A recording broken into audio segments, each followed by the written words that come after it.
Les syndicats mettent l'ambiance devant le siège de la FEB. À la tribune, pour la FGTB, Thierry Baudson accuse les patrons de bloquer certains remboursements de frais, notamment pour les déplacements des travailleurs. Ça ne doit pas sortir exclusivement de la poche du gouvernement. Les patrons qui sont là en face doivent comprendre qu'ils devront mettre la main à la poche, sinon les travailleurs n'iront plus travailler et c'est tout.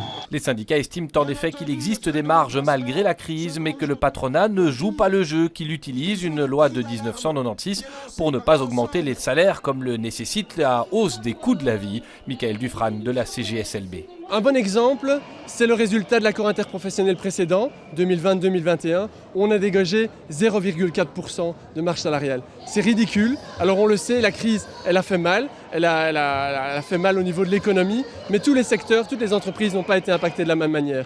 Il y a des secteurs qui ont été mis à l'arrêt, mais à côté de ça, il y a des secteurs qui ont continué à fonctionner, qui n'ont pas connu la crise. Certains même ont fait encore plus de bénéfices grâce aux travailleurs de première ligne, grâce aux télétravailleurs. À l'intérieur, la FEB prévient, elle ne pliera pas car les coûts des entreprises ont aussi augmenté. Monica De Jong, administratrice générale. D'un côté, l'indexation automatique qui leur coûte entre 8 et 10% en plus.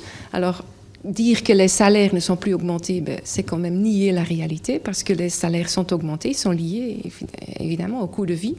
Deuxièmement, il y a aussi les coûts de l'énergie auxquels les entreprises sont confrontées. Et puis, il y a les produits intermédiaires. Alors tout ça, ça leur coûte 30% en plus. Cette action est une première. Le Front commun donne rendez-vous pour une véritable manifestation avec, il l'espère, des dizaines de milliers de marcheurs le 20 juin à Bruxelles.